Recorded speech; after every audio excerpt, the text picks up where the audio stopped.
Good afternoon, everybody. I hope you're all well. Trust that you've enjoyed a lot of entertaining football for the past couple of days. Everything has just been insane upon insane upon insane upon insane. Right, I'm just going to say this. We were mesmerized yesterday about history taking place. We've seen madness. We've seen things that really drive people insane. We've seen great performances. We have seen,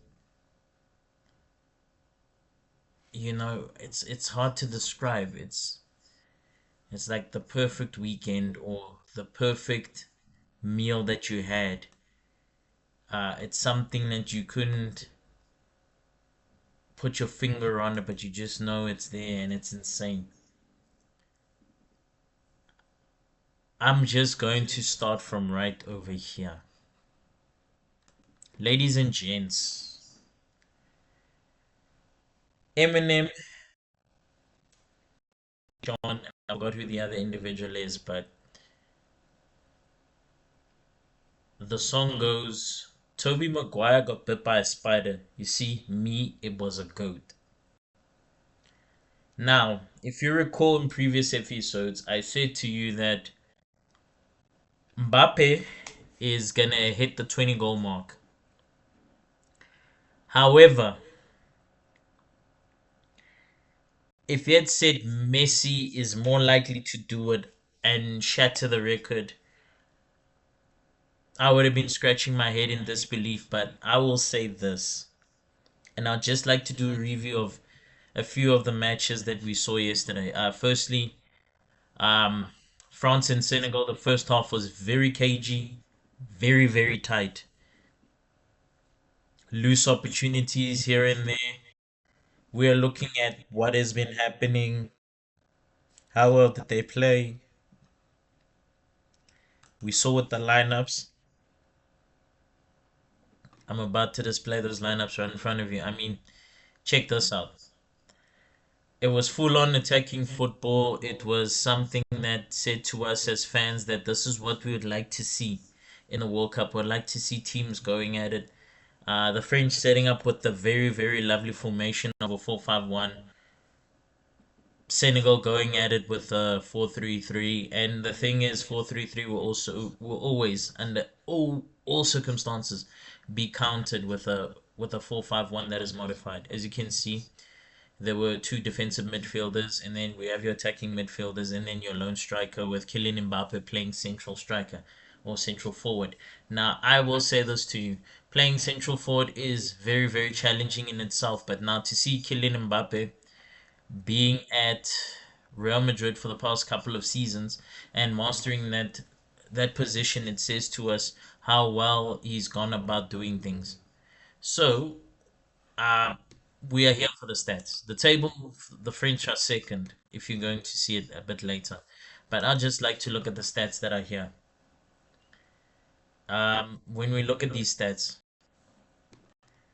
the ball position itself speaks. Okay. The XG is a true reflection of what the game was going like. Expected goals, which is 1.79, which shows that the French were peppering within the second half, most probably in the efforts of trying to get a goal and everything. The accuracy rating, very, very brilliant. I mean, 11 shots, 8 on target, 3 goals. It's a decent conversion rate. Senegal, they were unfortunate. It was mismatched times of the opportunities that they were given. Not all of those opportunities that came for them were fortunate. Some of them, I would say, the offside got them. It just really hit them hard. It's just that they didn't take the big chances. The pass accuracy there, it's nearly fairly consistent with the game. It was up and down. The tempo was insane. Um, One shot off target for the French. Senegal, they missed three, but they hit the woodwork once, where Mignon was very, very lucky. But Let's look at the man of the hour right over here, Kylian Mbappe. 2 goals, opening day. Well, for the French campaign.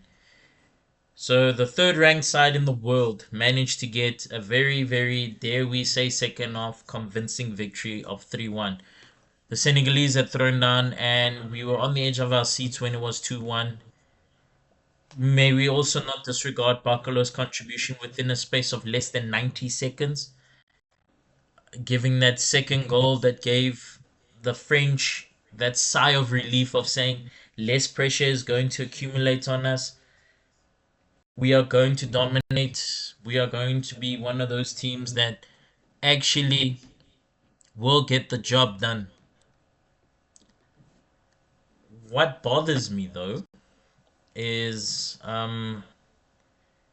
sometimes the French can get a bit carried away in the midfield. We look at your player yesterday who really, really did a lot of work, and for me, it's Michael Olise. Now, if memories are true, or if you remember, and we look at this man's rating, he and Upamecano got ratings of about above 8. Mbappe got a 9 because of his brace. That we give it to him, but Michael Olise, he has that quiet confidence. He's very dangerous. He's one of those players who I think a lot of clubs slept on. They didn't highly rate him. Bayern at least opened their eyes and saw and pounced on him. It was a very stellar game. It was brilliant. My only issue is Mike Mignon could have saved that goal. Getting behind it was very poor, but it was a high-paced game. It was entertaining. I was happy with the officiating, and truly speaking, I wish the same referee would have done the South Africa game against Mexico. I would have been happy with that. It was professional. It was consistent. The decisions didn't give us headaches. Um, the next game I'm going to look at, I'm not going to look at Iraq versus Norway. I'm not much of a fan of Haaland, but I will say this. This game here, Argentina and Algeria, it speaks volumes to me. It takes a lot to be a GOAT. It takes a lot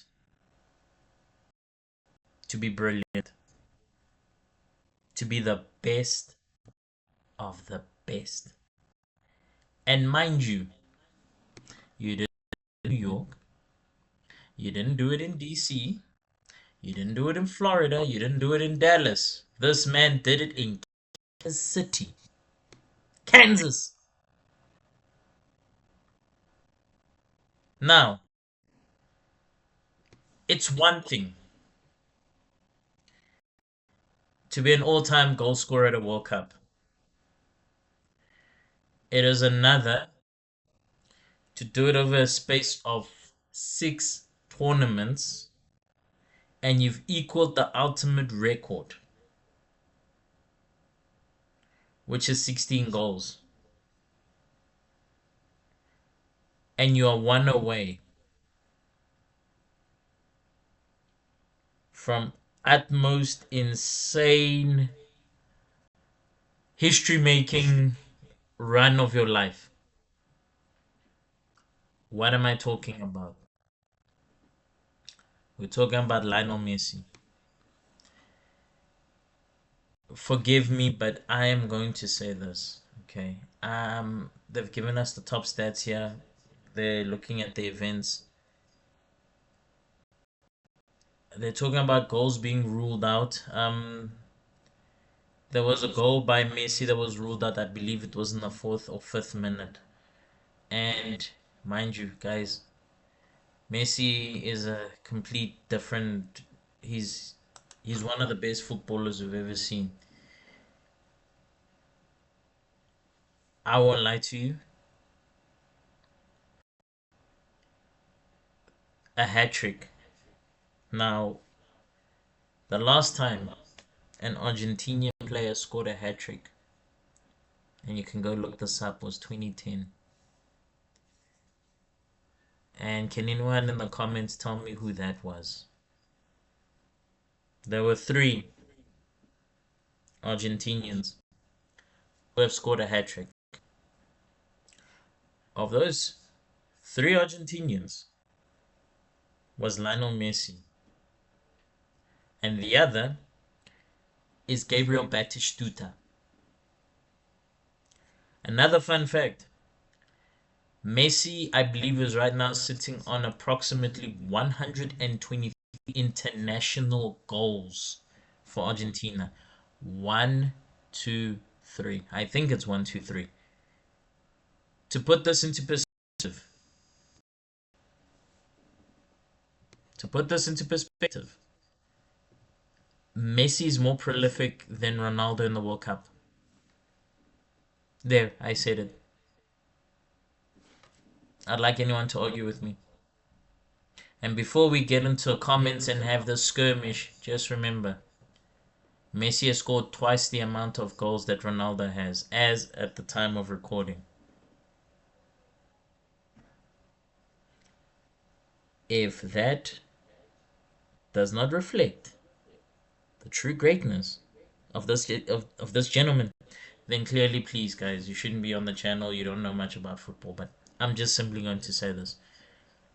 Ronaldo is brilliant in his own way. He's got 10 international hat tricks. Messi got his hat trick, World Cup hat trick, first World Cup hat trick.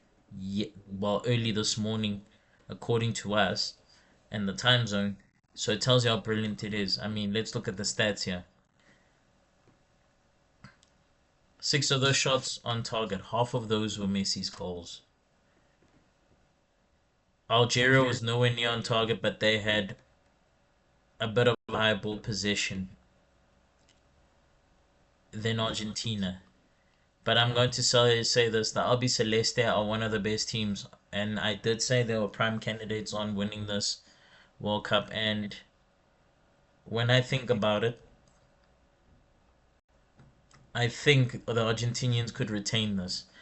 But getting ahead of myself, there's a couple of dark horses here and there. The corner counts were low, which means it was a very high attacking game. It was few chances here in between. Some were missed chances. Shots in the box were taken that didn't hit the woodwork. A lot of blockers were done by the Algerians because they were being manhandled by the Albi Celeste. They played very well. What shocks me is that the passing accuracy of Algeria is 92%, but the question is, in the world of football, with all of that position, what are you doing with it? What are you doing with it? And to the Algerian supporters, I don't know if I have any Algerian supporters here, but to the Algerian supporters, what are you doing? What are you doing, huh? Huh? What were you doing? But as a South African, I shouldn't talk nonsense. I mean, we played very, very badly against Mexico. We were lucky to lose 2-0. I've already covered what South Africa has to do. I'm not going to go down that rabbit hole again. But the fact that Messi is now on the same level of goals as Miroslav Klose, has done one better than R9, it speaks volumes about what is happening in the world of football. We are witnessing greatness before our very eyes, and records are meant to be broken. Mbappe, he's become the all-time leading goal scorer for France. He's also become the all-time leading French goal scorer at a World Cup with 14 goals, pipping Just Fontaine. Thing that no one has been able to do for the past couple of years in terms of breaking that record is that Jules Fontaine's record was 13 goals in a single tournament. There's yet to be anyone, and I mean anybody, who's going to break that record. But the prolific record, that record right now is reaching a whole new level in the stratosphere, and it is insane. Do I see Messi getting more than 20 goals? I do. Do I see Mbappe getting more than 20 goals? I do. My question to the viewers is this. Knowing that Mbappe and Messi are running away with this of being prolific, my question to you, the audience, is in terms of Portugal,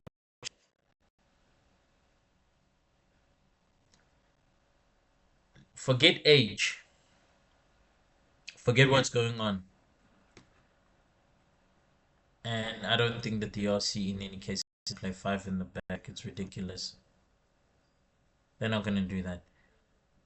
My question to you is this. Is Ronaldo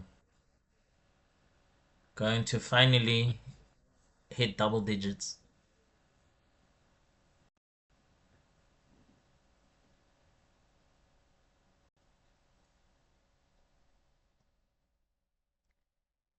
That's my issue because Ronaldo has yet to crack the single digits and Messi did it at the previous edition. He's going to be in Houston, Texas.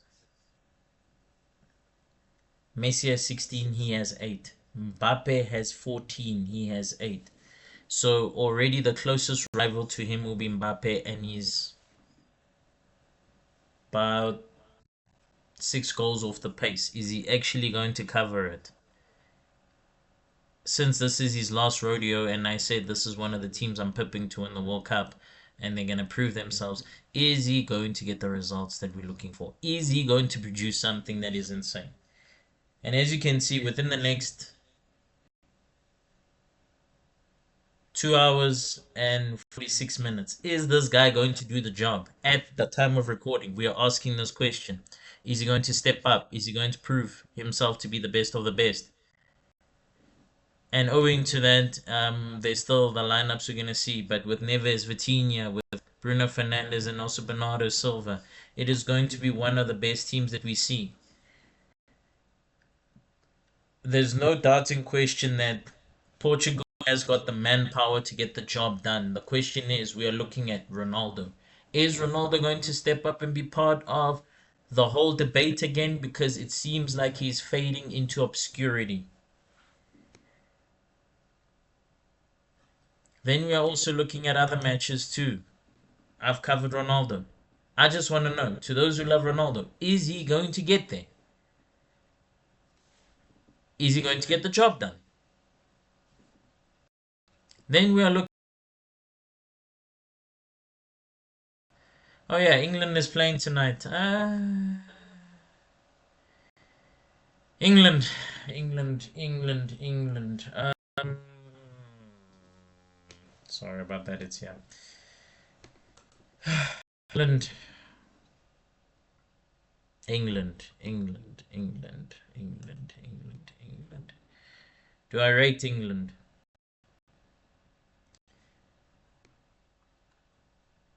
Do I rate England?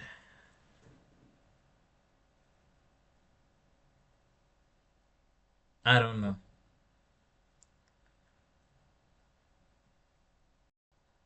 But they have the attacking power. I'll give you that.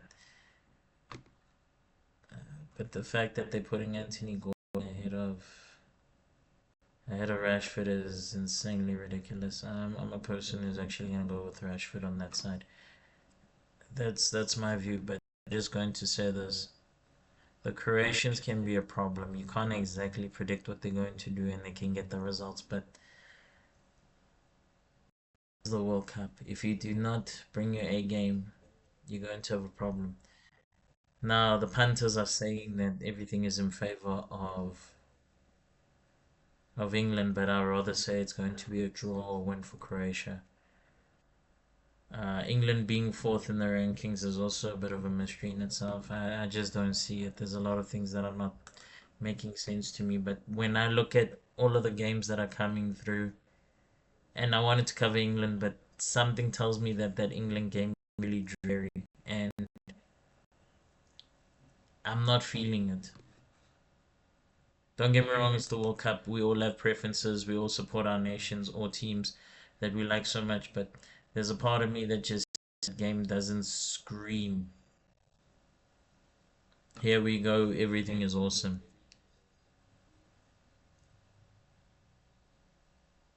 Nah, no,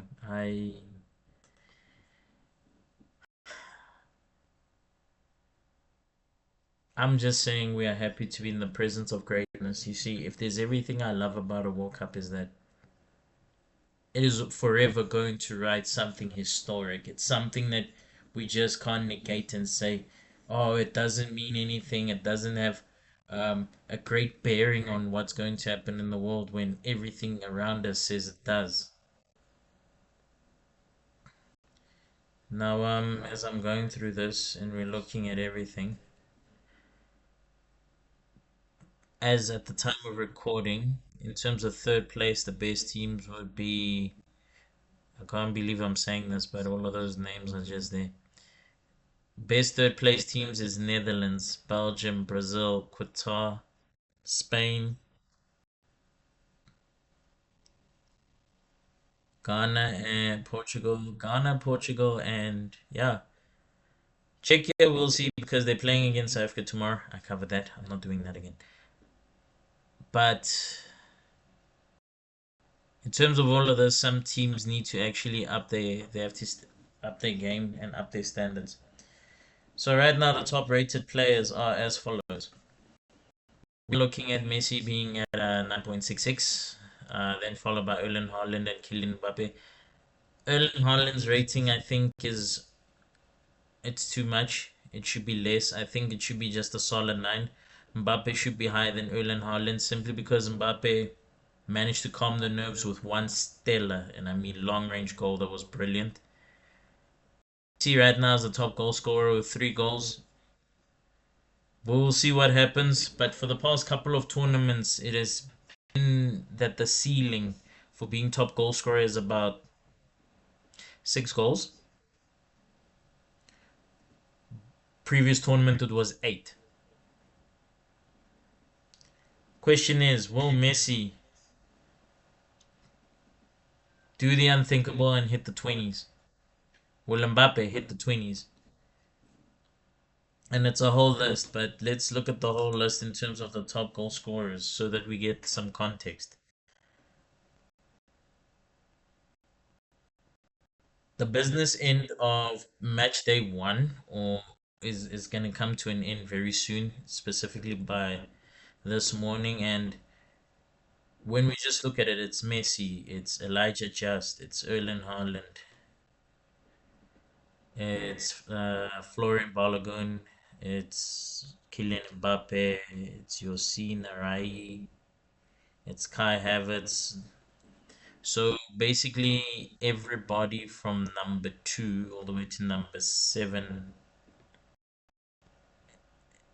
Okay, but Kai Havertz is put in 7th because of a penalty that he scored. But everyone else all in here had scored in open play, so that's something that actually speaks volumes to us.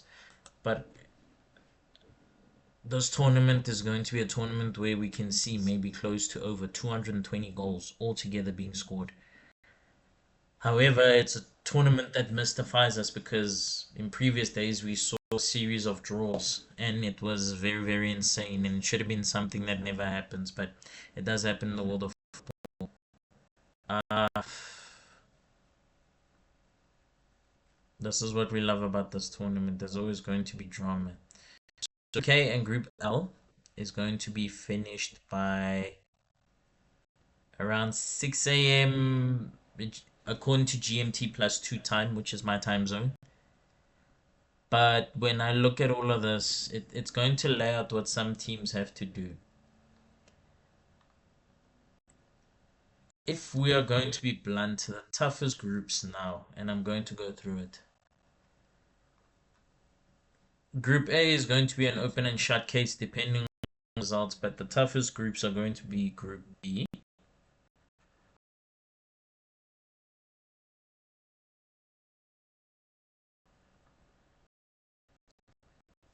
Group H, Yeah, Group B, G, and H are going to be tough because everybody has started on a draw, and draws are not gonna help you here. We need wins. We need to see who's going to be the best of the best. So we're seeing a monumental, or should we say, a seismic shift in what's happening in all of these games. So I'm thinking, let me continue with the video and just all of the fixtures that are here. Okay, we've covered the fixtures for today. I'm just looking at the fixtures that's today. I just want to see the fixture for tomorrow. Okay, so tomorrow is this time. The Swiss and Bosnia, whoever this is actually going to have a step in the right direction. I'm not going to talk about this one. I spoke about it yesterday and what needs to be done for South Africa. If they don't do it, it's up to them. I'm not going to entertain it. Canada and Qatar. Canada has to do something. I don't see the Mexicans flopping at home. I see Australia throwing hands and actually getting something out of it because this group with which is Group D has swung wide open since Australia has pulled the Hail Mary against Turkey, but someone's got to get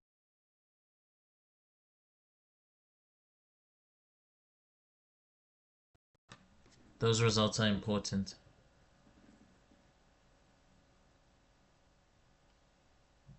I'd like everybody to do the following in the comments. Can you please give me your score predictions for every single game that we have mentioned and come back to me. Then I'd like you to also answer this question. Can we flat out, without prejudice, state that indeed Messi is the GOAT?